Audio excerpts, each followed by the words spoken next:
Keď chce vychovávať žena dieťa sama, ak má na to teda nejaký adekvátny dôvod, ja neviem, muž jej nejak ublížil, myslím si, že to je možné, keď žena teda sama vychováva to dieťa, ale mala by mať na to nejaký dôvod, ako len tak odstrániť muža sa mi nepáči.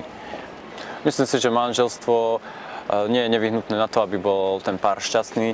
Manželstvo je podľa mňa také oficiálne spečatnenie toho vzťahu, ale že by to bola nejaká nevyhnutná vec na to, aby bol ten pár muž a žena šťastný, nie, myslím si, že nie. Myslím si, že homosexuáli by nemali mať možnosť adoptovať si deti. Neviem si predstaviť, ako keď ja by som mal dvoch tatínkov a dva tatínkov by ma bez maminky vychovávali. Toto je podľa mňa zlý nápad, toto nie. Ďakujem.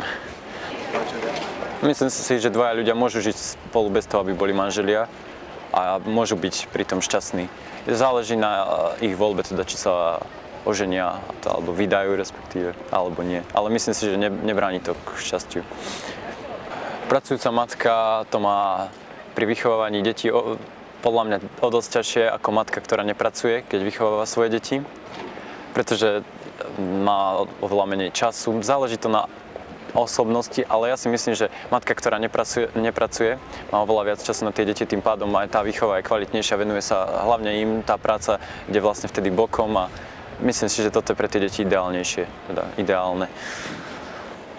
Keď mama pracuje a má dieťa v predškolskom veku, tak určite to pre to dieťa, ak tú matku potrebuje, tak je to pre ňo určitá újma, strata. Myslím si, že mama by mala byť so svojím dieťaťom v tom predškolskom veku. Preto len to je vek, kedy sa dieťa vyvíja rýchlo, kedy sa vyvíja v rôznych smeroch, takže mama by mala pri ňom stať. Myslím si, že v dnešnej spoločnosti sa nájdu ženy, pre ktoré je dôležitá kariéra, ale takisto si myslím, že sú ženy, pre ktoré je tá rodina na prvom mieste.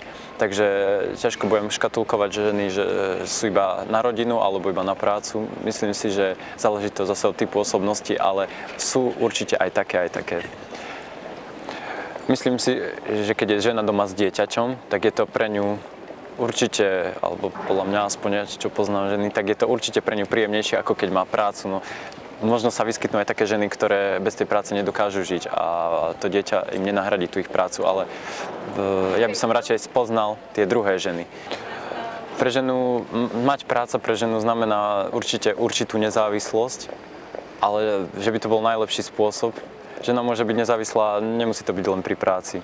Takže povedať, že práca je moja cesta k nezávislosti, to nie je moja šálka kávy, takže myslím si, že obidvaja rodičia by mali sa starať o to svoje dieťa, čiže mali by určite prispieť, či už do rodinnej kasy, ako prispievajú obidvaja do výchovy, mali by si to nejak rozdeliť, tak dajme pol na pol je spravodlivé, takže myslím si, že vo všeobecnosti vo výchove dieťaťa otec nenahradí matku, takisto ako matka nenahradí otca, takže nejak to zrovnávať. Každý má to svoje pre a proti, takže ťažko povedať, že matka je lepšia ako otec a otec je lepšia ako matka, takže myslím si, že muž by mal určite zobrať na seba zodpovednosť za dieťa, presne tak ako mama, minimálne.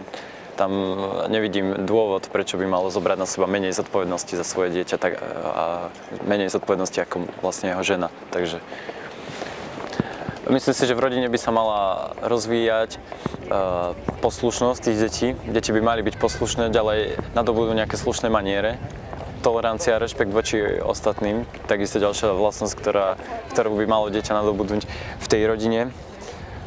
Myslím si, že tiež nesebeckosť, dieťa to sa podľa mňa nenosí.